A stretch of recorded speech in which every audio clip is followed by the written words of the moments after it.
Un consommateur insatisfait en parle à 9 personnes, voire même jusqu'à 15 personnes. Donc aujourd'hui, en 2015, il est essentiel de savoir répondre aux avis qui sont publiés sur votre compte sur Internet. Une étude menée par Forrester montre que 76% des voyageurs ont une meilleure perception de l'établissement lorsque celui-ci répond aux commentaires. Alors comment faire ? Non, ce n'est pas la bonne solution. Ne répondez pas comme ça aux avis négatifs. Il y a mieux à faire. Commencez par analyser. Les statistiques des sites d'avis en ligne donnent un taux de commentaires positifs supérieur à 80%. Si votre établissement attire un pourcentage trop important d'avis négatifs, il est impératif de commencer par régler le problème en interne. Cela signifie qu'il y a un problème dans votre établissement et pas sur Internet. Comment faire ? Alors voilà la méthode que moi j'ai utilisée. Lisez les 50 derniers avis et analysez-les. Personnellement, j'ai pris le temps de faire le test sur plusieurs restaurants. J'ai copié-collé les textes des 50 derniers avis et ensuite je les ai regroupés, négatifs d'un côté, positifs de l'autre. Après j'ai imprimé tout ça et avec un surligneur, j'ai mis un coup de stabilo sur les termes qui reviennent. Et c'est souvent les mêmes critères qui reviennent dans les commentaires. Et parfois même, c'est le même critère qui est repris pour les avis négatifs et les avis positifs. Comme quoi, tout le monde ne voit pas les choses de la même façon. À ne pas faire. Perdre son calme et se lâcher sur les internautes ayant exprimé un avis négatif, même s'ils ont été méchants. Payer pour avoir les avis fictifs, c'est un calcul à court terme qui est plus dangereux qu'efficace. Chercher à effacer ou faire effacer les commentaires négatifs. Il existe bien sûr des cas particuliers, nous les verrons à la fin. Ou être sur la défensive. En résumé, ni autruche, ni contre-attaque. À faire. Rappelez-vous, vous ne pouvez pas plaire à tout le monde. Donc restez calme et comptez jusqu'à 10 avant de répondre. Une bonne respiration et vous serez plus tranquille. Ne prenez pas les choses personnellement. Il s'agit juste d'une opinion d'un internaute.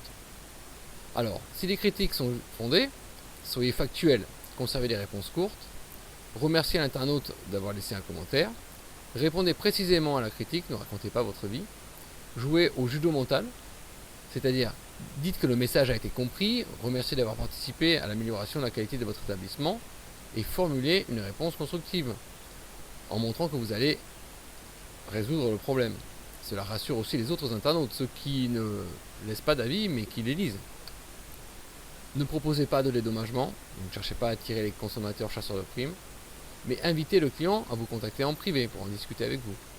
Encouragez-le à revenir ou à rester en contact sur les réseaux sociaux, dites-lui lesquels, et incitez-le à le faire car les contenus exclusifs y seront disponibles, par exemple, pour animer votre communauté. Et quand vous remerciez un internaute, ajoutez une phrase du style « Nous vous accueillerons toujours avec plaisir ». Si la critique n'est pas fondée, contactez le responsable du site pour le signaler courtoisement le problème. Alors je ne vais pas réinventer l'eau chaude, je vous conseille de lire cet excellent article de Thomas Young sur le sujet sur artisanréférenceur.fr. Il y cite les 16 raisons qui permettent de faire supprimer un avis sur TripAdvisor. De l'initiative du rédacteur, en cas de diffamation, en cas d'insulte, si c'est placé au mauvais endroit, en cas de rénovation en cours sur l'établissement, de changement de propriétaire, de changement d'enseigne, s'il y a une mauvaise rédaction, si ça ne présente pas d'intérêt pour la communauté, s'il y a une promotion personnelle dans la vie, s'il n'y a pas de question, en cas de chantage, par rapport à une date de publication qui serait fausse, si ce n'est pas écrit par un véritable voyageur, si une photo est mal légendée, ou si c'est un avis qui serait laissé par un de vos concurrents. En résumé, gardez votre calme, c'est juste un avis parmi d'autres. Demandez-vous d'abord quelle est la part de vérité dans ce commentaire. Ensuite, respirez tranquillement en comptant jusqu'à 10 avant de répondre. Quelle image voulez-vous donner de votre établissement ? Maintenant, vous pouvez répondre en imaginant l'impression dans votre propre commentaire, ce qu'il laissera aux futurs lecteurs, vos clients potentiels.